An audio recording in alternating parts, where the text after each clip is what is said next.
En estas primeras horas de esta primera jornada se ha hablado mucho de los retos tecnológicos, se ha hablado mucho de la competencia global. Mirad, también se han mencionado algunos datos. Por ejemplo, la penetración de la inteligencia artificial a nivel estatal es del 5,9, pero antes uno de los participantes decía es que en Euskadi estamos muy arriba, estamos en el 12,2%. La siguiente ponencia, y lo adelantaba antes del café, tiene por título Euskadi Territorio Inteligente.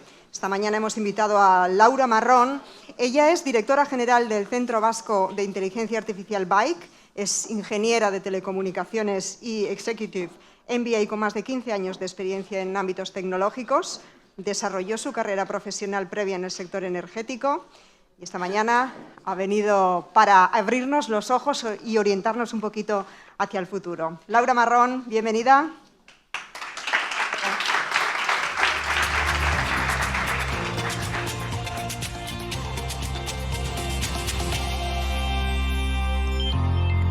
Bueno, egunon, eskerrik asko gonbidapenagatik eta eskerrik asko ekitaldia antolatzeagatik. Uste dut oso garrantzitsua dela eukitzea esparru hauek informazioa partekatzeko eta baita ere ecosistema egiteko. Decía que muchas gracias por la invitación y también por organizar este tipo de espacios. Creo que nos ayudan a entender o aterrizar un poco más todo eso que estamos al final a veces bombardeados, ¿no? De esa información que nos llega, nos abruma y que, normal, a veces no sabemos cómo avanzar. Entonces, bueno, voy a ver si en esta media hora que tenemos os ayudo a tener un poco las ideas más claras. Ya os avanzo que no os voy a solucionar todas las preocupaciones, pero vamos a intentar que por lo menos, si queréis, preparad algún boli, para poder apuntar. Sí me gustaría que os vayáis haciendo una serie de preguntas. Algunas igual tenéis respuesta ahora y otras espero que por lo menos sepáis esa lista de temas que en todo este ámbito de nuevas tecnologías, de inteligencia artificial, nos tendríamos que estar por lo menos preocupando o idealmente ocupando. Así que, bueno, efectivamente yo soy Laura Marrón y soy la directora de BAIC, que es el Centro Vasco de Inteligencia Artificial. BAIC es una asociación público-privada donde, de alguna forma, tratamos de impulsar que el desarrollo y el uso de este tipo de nuevas tecnologías en Euskadi sea lo más eficiente, lo más sostenible y lo más ético posible. Entonces, bueno, con este contexto, lo que os decía, ¿no? Muchas veces estamos oyendo en medios, estamos a veces abrumados de tanta noticia de qué va a pasar con la inteligencia artificial o qué va a pasar con este tipo de nuevas tecnologías. Y al final, a nivel personal, lo que nos preocupa es yo cómo voy a aportar en todo esto y qué me tengo que capacitar, y a nivel empresarial me preocupa cómo me mantengo rentable, cómo me mantengo competitivo en todo este mundo. Entonces, voy a ver si voy dando pinceladas del lado, quizás la parte BAIC es más el lado empresarial, pero siempre con esa parte de las personas somos las que conformamos estas empresas, ¿no? Estos ecosistemas, entonces va a ser siempre algo que va a ir muy de la mano. Dicho eso, cuando hablamos de inteligencia artificial en BAIC o de sistemas digitales avanzados que ya empiezan a incluir también esa evolución de la cuántica, esa evolución también de pensar lo que siempre sea ciberseguro, realmente nos referimos a algo muy aplicado, que a veces es muy distinto de lo que estamos oyendo en medios, ¿no? Es algo que realmente se traduce en aplicaciones reales. Eso es lo primero que quería de alguna forma dejar claro. Y va a haber cosas que os voy a poder ir diciendo ahora y cosas que igual os hago referencias para deberes para después. Pero lo importante es que sepáis que hay ya casos reales, ejemplos reales de cómo empresas locales han ido abordando este tipo de retos, que a veces parece algo muy grande, pero no es tan complicado. Ahora lo vamos a ver. Lo podemos ir despiezando en para qué vamos a necesitar estas tecnologías y una serie de pasos que sí que os voy a pedir que demos juntos. Y antes de ir profundizando, también me gustaría compartir, voy a ir siempre dando algún dato en medio para que también pongamos un poco mejor en contexto.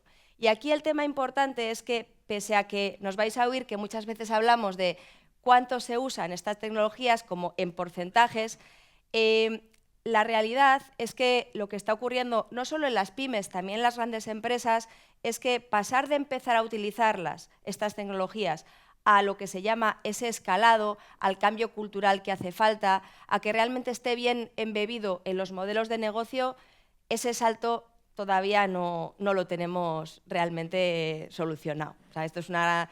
Yo también soy muy honesta, aquí como lo que está súper bien os lo digo y lo que tenemos recorrido pues también, porque lo importante es conocerlo, ¿no? Entonces, aquí tenemos el dato de que solo el 8% de las empresas que han ido abordando estas tecnologías realmente las han podido escalar de forma transversal en la organización. ¿Y qué es lo importante? No es quedarnos con ese dato de oh vaya, sino quedarnos con qué habilitadores, qué palancas son las que tenemos que tener en cuenta para que vamos a decir, este escalado pueda tener lugar. Y es que cuando hablamos de este tipo de tecnologías, vamos a ver retos, porque si no, o sea, efectivamente pues, hay un reto ético, hay un reto legal, hay un reto de capacitación, eso lo vamos a ir tratando, pero bueno, vamos a empezar con las oportunidades también para que nos apetezca un poco ir entrando, ¿no? Entonces vais a ver que se pueden un poco como dividir en los bloques que vemos aquí. ¿Para qué? ¿Qué nos aporta todo este tipo de cambios?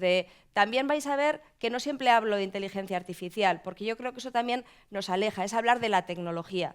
Yo creo que a nivel personal y a nivel empresarial lo importante es a veces que nos olvidemos un poco de la tecnología y que veamos qué es lo que queríamos hacer. Y luego ya veremos si nos hace falta tanta tecnología o no. Pero sí es verdad que empieza por un ¿para qué? Y luego vamos a ir viendo si tengo los datos, si tengo la formación. Vale que me va a llevar a la tecnología, pero no empezamos en inteligencia artificial, porque si no ya directamente me desconecto porque eso no sé muy bien de qué va y no va conmigo y entonces ahí paramos, ¿vale? Entonces es importante que cuando hablamos de estas cosas intentéis encontrar el nexo que más os une a vosotras como personas y a vuestras empresas. Mira, quiero mejorar, y aquí por ejemplo, productividad individual y rendimiento en tareas. Esto nos afecta a todas. Y no es de usar ChatGPT y ya está, porque lo usa el de al lado y yo también le voy a hacer una pregunta así porque me hace gracia. No, realmente es de saber, igual que hemos aprendido a usar el ordenador, que hemos usado el correo electrónico, que vamos usando el tipo de herramientas que va abriendo nuestras empresas, ver cómo utilizamos estas tecnologías, pero claro, teniendo muy claro también nuestra parte de criterio personal. Oye, ¿qué filtro le pongo a esa información? ¿Qué información le doy? Con lo cual vais a ver que vuelvo mucho a la capacitación. Y no es que nos hagamos todos una carrera súper complicada, tal, es a esos mínimos que tenemos que tener que cuando usas algo de lo que no te acabas de fiar del todo. Y no pasa nada, es lo normal. O sea, no tengo que fiarme de las herramientas ciegamente. Las uso, me apoyo en ellas, pero el criterio humano lo pongo yo. Y eso es siempre algo que tenemos que tener muy claro. ¿Para qué más? Claro, eso es la parte más de persona, pero esto nos lleva a la parte también de transformación empresarial, más organizativa, eficiencia, innovación. Aquí se suele pasar mucho desde la parte de optimizar lo que ya hacemos, que es como el paso más evidente. De ahí los equipos se van preparando y luego ya es cuando empezamos a hacer otras cosas que no hacíamos antes. Entonces, se suele empezar por una optimización que ya nos va cambiando un poco la forma de pensar y nos prepara para esa parte más de innovación. Y siempre teniendo en cuenta que todo esto hay que medirlo. El retorno sobre la inversión de todo este tipo de proyectos, de iniciativas, tiene que estar ahí en el centro desde el principio. Con lo cual no es que nos ponemos a usar tecnología y ya está, sino que queremos hacer algo, nos formamos para hacer algo y medimos qué tal va. Así que con este contexto vamos al camino. Lo que os he propuesto, ¿no? Vamos a ir viendo qué preguntas os tendríais que estar haciendo. Algunas igual vais más avanzados, otras no, igual en ninguna no pasa nada, siempre está bien. Mira, si ya empezáis de forma estructurada, es también una buena noticia. Y la idea es que os voy a dar pequeñas pautas, también dentro de, podéis incluso entrar luego a la web de Bike, donde podéis conseguir contenidos que os van a permitir entender, profundizar un poco más en todo esto. Empezamos con el para qué, que sería ese concepto del business case, pero realmente es ¿para qué quiero usar yo este tipo de cosas? Puede ser desde un punto de vista personal, como decíamos, o desde un punto de vista empresarial. Siempre empezad al principio en, aunque sea una visión estratégica ambiciosa, despiezar en algo pequeño que sea conseguible para irnos animando, porque si no, pues se hace bola. Entonces, aquí muchas veces es difícil empezar con la hoja en blanco. Entonces, para eso, por ejemplo, sí que os invito, en la web de Bike hay una sección de casos de uso, que hay un catálogo de casos de uso del ecosistema de IA de Euskadi, que sirve muy bien para decir, mira, quiero hacer algo parecido a lo que hizo no sé quién. Entonces, te empiezas como a inspirar de qué cosas agentes similares a los vuestros han podido ir haciendo. Entonces, aquí, ¿qué tipo de preguntas nos tenemos que hacer? ¿Qué reto que es el que queremos resolver? ¿Qué objetivos queremos conseguir y cómo vamos a materializar estos objetivos? Vamos a decir que, por eso, el caso de uso es el cómo, pero vamos a decir que esa necesidad de negocio la puedo tener o decir sin saber nada de inteligencia artificial. De hecho, esas personas que saben de inteligencia artificial no te van a resolver la pregunta de qué quieres hacer en tu negocio. Y esa también es importante porque a veces vamos a subcontratar un proyecto y queremos que alguien, pues con todo su conocimiento ese de IA, nos resuelva el problema empresarial. Y eso no va a pasar. Bueno, a veces puede pasar, pero vamos, es importante que tengamos claro que el conocimiento de negocio, el conocimiento de vuestro sector, de vuestro ámbito, lo tenéis cada una de vosotras. Y es importante para que pongáis ese paso adelante de no necesitáis saber de IA para poder traccionar un cambio digital dentro de vuestra organización. Va a haber que aprender un poquito, pero de partida no es algo como indispensable. Una vez que tenemos esa idea del para qué, va a venir la reflexión de si tenemos los datos. Aquí vais a ver que hablamos muchas veces, más que de IA, hablamos de economía del dato. ¿Y es por qué? Porque esto es una forma es un cambio de mentalidad. Esas cosas que estaban ahí, que era el dato que no me importaba y me ocupaba, de repente empieza a ser un valor, un activo principal dentro de las organizaciones. Y no nos engañemos, no sabemos gestionarlos, no pasa nada. Igual que hemos pasado del mundo tangible de tener un producto al mundo de software, y también nos cuesta porque es un mundo que a nivel comercial no tenemos bien todavía trabajado, el mundo del dato va a requerir aprender. Pero bueno, aquí el tema es saber que es un mundo en el que tenemos que empezar, y nosotros desde Bike lo que de alguna forma trabajamos es que se entienda lo que es una gobernanza del dato, que en este caso empieza por una estrategia que tiene que implicar, aquí vais a ver que mucho hablamos a nivel de gestión, de gestión empresarial, porque todos estos cambios tienen que venir impulsados por el equipo directivo de las organizaciones. A nivel personal, por cada persona, pero a nivel empresarial, la dimensión del cambio que estamos planteando, ese cambio cultural, ese cambio de forma de hacer, de cómo valoramos las cosas, si no viene desde arriba, no va a pasar. Va a pasar un poquito, va a ser un proyectito de I+D. Esa parte de escalado que decíamos no va a ocurrir si no estamos a nivel estratégico alineados. Entonces, hace falta estrategia del dato, un gobierno del dato, y eso ya implica luego, eso sí, a que todos empecemos a hacer una gestión de datos adecuada. Y aquí importante, no lo haces perfecto el primer día, o sea, el primer día te das cuenta de que lo tienes desordenado, es un desastre, no pasa nada, y a partir de ahí empiezas a hacerlo un poquito mejor. Esto es como el trastero de casa, pues no, o sea, a ver, nunca está todo lo bien que quisieras, pero una vez que te das cuenta de que lo vas a tener un poco mejor, pues las siguientes cosas que guardas, ya las guardas con un criterio, y eso ya también va mejorando, ¿vale? Entonces, aquí hablamos de datos de calidad, fiables, relevantes, accesibles entre los diferentes departamentos. Claro, es que por eso empezamos de trabajar muchas veces en silos en las organizaciones. A ver, la digitalización nos ha hecho ya ir uniéndonos mucho, pero esto es como otro paso más en entendernos entre personas distintas, negocios distintos dentro de las organizaciones. Ahora es cuando hablo un pelín de tecnología, pero vais a ver que no mucho más.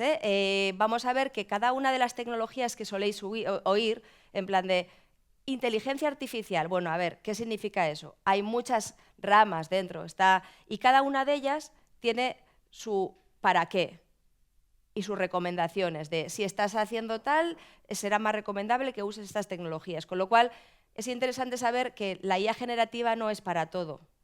Es la que, a ver, es disruptiva y es muy importante y va a ser clave, sobre todo en la parte más de diseño, en la parte más de desempeño personal, pero vamos a entender que cuando entréis en estos mundos, incluso cuando veáis ese catálogo de casos de uso, que estoy segura que lo vais a ir luego mirando, vais a ver que hay muchas de esas ejemplos que usan otro tipo de tecnologías de IA. Y eso está bien, vamos a decir que es lo que llamamos esa IA tradicional. Y va a ser importante por eso que primero pongamos el para qué y luego ya se irá despiezando cuál de estas se utiliza, ¿vale? Entonces tenemos el Machine Learning, el Deep Learning, el procesado del lenguaje natural, el Computer Vision, lo que es la automatización inteligente, la IA generativa y también la parte de computación cuántica, ¿vale? Entonces aquí sí que no voy a entrar en detalle, pero bueno, que sepáis que cada tecnología tiene un poco su para qué y ahí sí que es verdad que hace falta, así como decía, la parte de negocio es más vuestra, la parte más tecnológica sí que es recomendable que alguien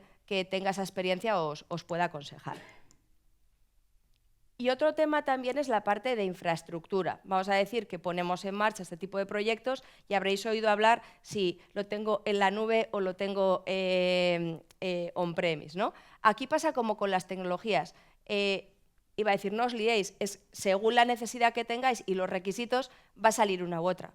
Entonces, por eso digo que estas son como, vamos a decir, casi consecuencias.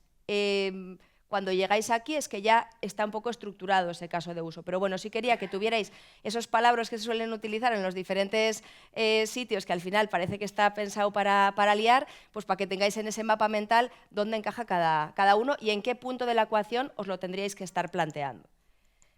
Y todo esto, si no sabemos hacerlo, pues no se puede hacer. Eso es una realidad. ¿Qué ocurre?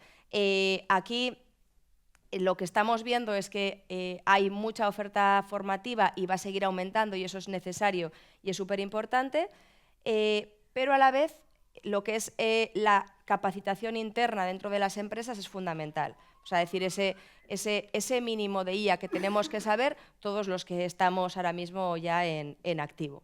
Entonces, hay una parte de conocimiento y otra parte de cambio cultural, ¿no? de estado mental frente al cambio. Entonces aquí lo que de alguna forma también estoy trayendo como las pinceladas del tipo de cosas que trabajamos en Bike, pero en el ámbito de talento lo que hemos tratado es de compartimentar como niveles de capacitación según el perfil dentro de las empresas. O fuera, ¿vale? Otra vez depende del caso, si me lo estáis escuchando como persona individual, también os encaja.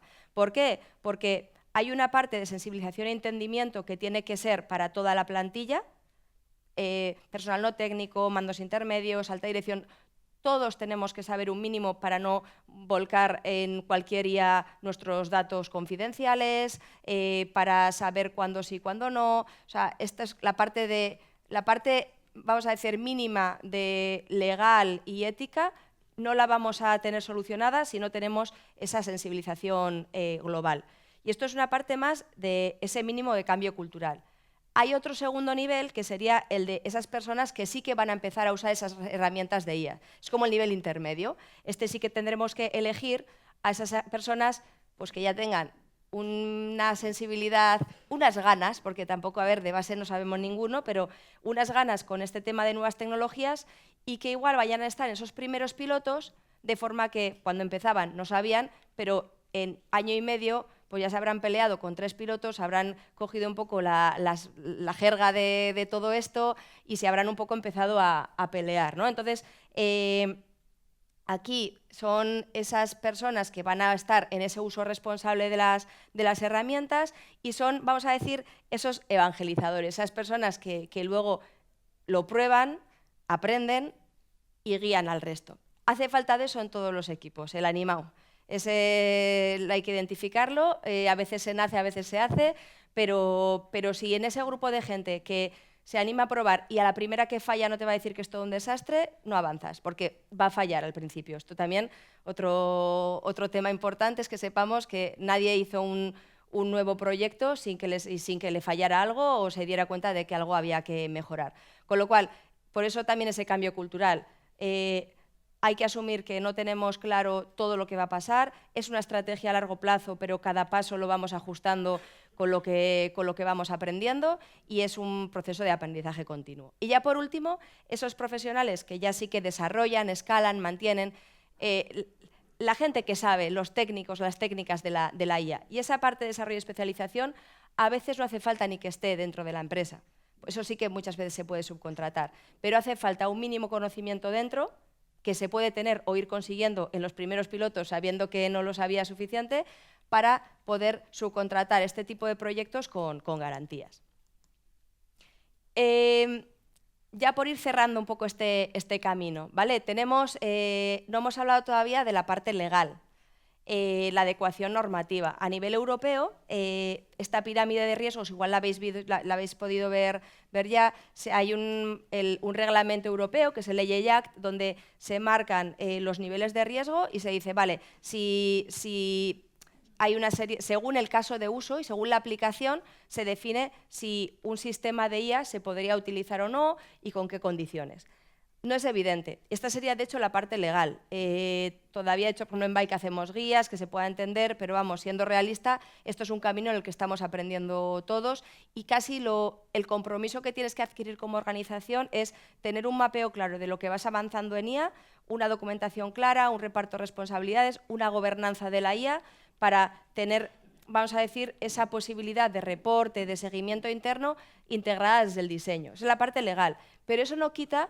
Eso no lo cubre todo, porque vais a ver que hay mucha parte que tiene riesgo mínimo. Ya, ¿y qué hago? ¿Esa parte es libre? No, ahí es donde entra la IA ética, que no tiene un compromiso legal, pero como organización, como cultura también y como compromiso individual y personal, pues también tenemos que ir trabajando. Con lo cual aquí, a lo que hablamos, esa parte de irnos uniendo, ¿no? Esa parte. Depende de dónde vengamos. Hay gente que viene del mundo más legal, otros venimos del mundo ingenieril, otros vienen del mundo empresarial. Nos vamos a tener que entender ya obligados, sí o sí, todos en la misma mesa, porque si no, los proyectos no van a salir. Con lo cual, esta parte de esto no era lo mío ya se nos ha acabado. Ciberseguridad. Va a ser clave que tengamos en cuenta la ciberseguridad desde el diseño. ¿Qué es lo que hay que proteger? Hay que proteger nuestros datos, porque son con los que alimentamos los algoritmos, con lo cual, si no son fiables, puedo sacar resultados no fiables. Los modelos, que son esas cajas negras que no deberían de ser, ¿no? Esa parte que tenemos que ir explicando cada vez más que procesan esos datos. Y también esa infraestructura, que es lo que decíamos, esos espacios donde están corriendo todo este tipo de aplicaciones. Con lo cual, a ver, también os digo que de todo este checklist no hay nadie que lo tenga todo perfecto, o sea que tampoco os preocupéis. Pero bueno, son las cosas de lo que no has hecho, pero por lo menos tendrías que tener en la lista para irlo teniendo en cuenta, ¿vale? Entonces, este tipo de cosas, igual que en la parte legal y ética, hay que pensarlos desde el diseño. No es hago un proyecto y luego digo, bueno, ¿y ahora cómo le meteremos la ciberseguridad? Porque va a ser mucho más complicado. Y solo si hacemos cada pasito de estos, unos probablemente antes, otros después, pero tenemos todo esto en cuenta, podremos ser, como decíamos, de ese 8%, que esperemos que vaya subiendo cada vez más, que puede ir llegando de ese piloto al escalado. Con lo cual, esto es simplemente para que sepamos que no es hago IA porque me he animado y ya estoy haciendo un piloto de IA. Y luego, sobre todo, esa gestión de expectativas, porque os pasa a veces que ya hice un piloto, pero luego no salió lo que quería y ya me desanimo. No. Esto es un camino que se empieza con los pasos que, por ejemplo, que podéis ver aquí, que es, vale, priorizas una serie de productos mínimo viable, empiezas una gestión del dato, aseguras un cumplimiento normativo o te preparas para poderlo ir evolucionando a medida que también vaya evolucionando el proyecto. Claro, lo preparas para el despliegue, porque primero igual lo has hecho con los datos de compras de los últimos 2 meses y lo quieres integrar con los datos de compras de los últimos años. Lo pasas a producción y sabes que va a haber un mantenimiento continuo, porque ¿qué pasa? Que si yo tengo una previsión de ventas, pero hay un acontecimiento geopolítico X, que tristemente hoy en día pues la situación externa también es como es, pues hay cosas que va a haber que ir ajustando en nuestros modelos, ¿no? Con lo cual, ese sería un poco ese contexto. Ya cierro con lo que sería, también porque entendáis un poco más qué se está haciendo a nivel Euskadi dentro del ecosistema. También porque algunas ya sois caras conocidas que participáis de forma más activa, pero incluso para que veáis que sea cual sea vuestra velocidad y estado, pues hay un hueco.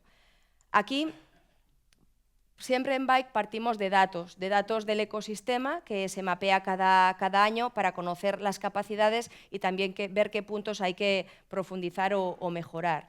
El diagnóstico, por ejemplo, podéis ver en la web el diagnóstico que está publicado, de hecho, a finales del año pasado, pero el 13 en un par de semanas se publican los datos actualizados del 2024. Y os he traído los datos adelantados porque ya me parecía como mal traeros los de antes cuando tenía algunos ya de los nuevos, ¿no? Pero bueno, que sepáis que en este caso a nivel Euskadi el 12,2% de las organizaciones estarían implementando IA, lo que está un poco por encima de la media estatal, pero también está un poquito por debajo de la media europea. Y en la parte de crecimiento de facturación esperado, las empresas esperan ir creciendo su facturación en torno al 9% y ese dato sí que ha sido consistente también en los diferentes años. Es como la expectativa de IA a nivel de facturación se ha mantenido.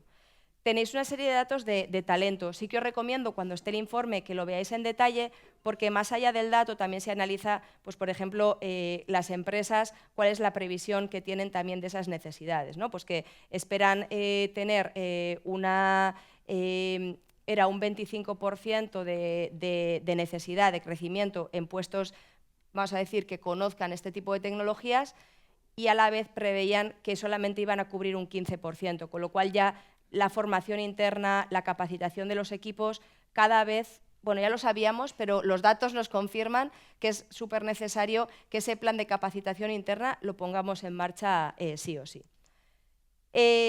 Algún dato también de lo que es el emprendimiento a nivel Euskadi. Hay 30 startups proveedoras de IA y es este tema de la innovación en torno a la economía del dato es algo que es muy interesante y cada vez más veremos o bien a startups o bien ya empresas consolidadas que pueden ir también evolucionando sus modelos de negocio.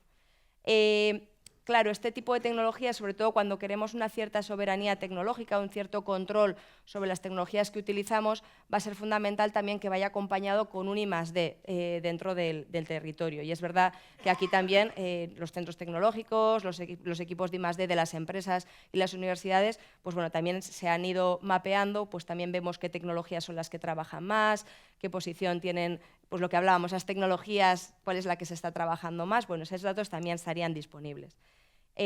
A nivel de infraestructura, esa parte es clave también para poder traccionar, ¿no?, las capacidades del territorio. Y ya por cerrar, sí me gustaría como haceros también una llamada a la acción. Muchas veces creemos que esto es algo como de tecnólogos o de otra gente que ya sabe mucho de IA o cosas así, y realmente no. O sea, el reto es de que da igual el tamaño que sea el de mi empresa o incluso yo a nivel personal, cómo me quiero posicionar en todo esto, es un reto que desde Bike estamos tratando de que sea lo más inclusivo posible y nos afecte a todos, con lo cual vais a ver que agentes formativos, de emprendimiento, científico-tecnológicos, empresas usuarias, empresas proveedoras, habilitadores, entidades públicas, de alguna forma todos tienen su encaje. Y aquí sí me gustaría de alguna forma llamar a la acción en el sentido de que el hecho de que hagamos algo diferencial con estas tecnologías va a depender de esa estrategia que vayamos marcando. Y no la vamos a saber de partida. O sea, no es, claro, no sabemos, no pasa nada. Entonces, la cosa es de irnos inspirando, ir hablando unos con otros y ir cogiendo ideas, ir empezando. O sea, no será tu estrategia que marques hoy, no va a ser la misma que probablemente tengas el año que viene, pero si tienes unos pasos claros, pues te van a permitir avanzar. Y aquí ya sí que, por ser muy, muy concreta, que sepáis que cuando entráis, por ejemplo, a la web de Bike, vais a ver un poco el escaparate de los agentes también de IA Euskadi. Ahí, y también vais a ver una serie de guías que intentamos que lo que a nosotros nos está costando un montón mirar, al que entra siguiente le cueste menos. O sea, ¡buah, el marco ético, qué lío, ¿no? Uf, oye, pues léete esta guía. Luego, mírate lo que necesites, pero bueno, ya, por lo menos con una lectura de 15 minutos, te has colocado mentalmente. Entonces es un poco para eso, para que os ayude a compartimentaros un poco el cerebro y también ver cuáles son las últimas noticias. Esa sería la parte de sensibilización, que es la parte que es pública. Se hacen eventos, se hace un datatón para acelerar y que se entienda lo que es la IA aplicada, se hace el congreso de IA aplicada, el Apply, que bueno, este año ha sido precisamente aquí en el Euskalduna, el año que viene será el 13 de mayo en Donosti, en el Cursal. Sería como la parte de Euskadi general. Y luego sí que hay dos niveles, el de Biker, que es para aquellas entidades que estáis empezando en el mundo de la IA, o bien entidades que tienen mucho conocimiento de IA, pero son más pequeñas, y esa parte de entidades socias, que son esos que ya han dado sus primeros pasos en IA, pero lo que hablábamos, para cumplir todos esos checks, pues hace falta colaboración y que estemos unidos, ¿no? Con lo cual, sí que espero que nos sigamos viendo y en esta parte, por la parte de Bike, sí tratamos de que bien si estáis participando de forma directa o bien si entráis desde fuera y queréis cotillear, os aporte contenido real y de valor. Para esto es importante visibilizar las capacidades del territorio, que creemos que son súper diferenciales, crear espacios de colaboración, facilitar esa innovación, claro, compartir el conocimiento un poco de forma sencilla y generar impacto. Así que bueno, eskerrik asko, espero que nos sigamos viendo y nada, y muchos ánimos con los pasos.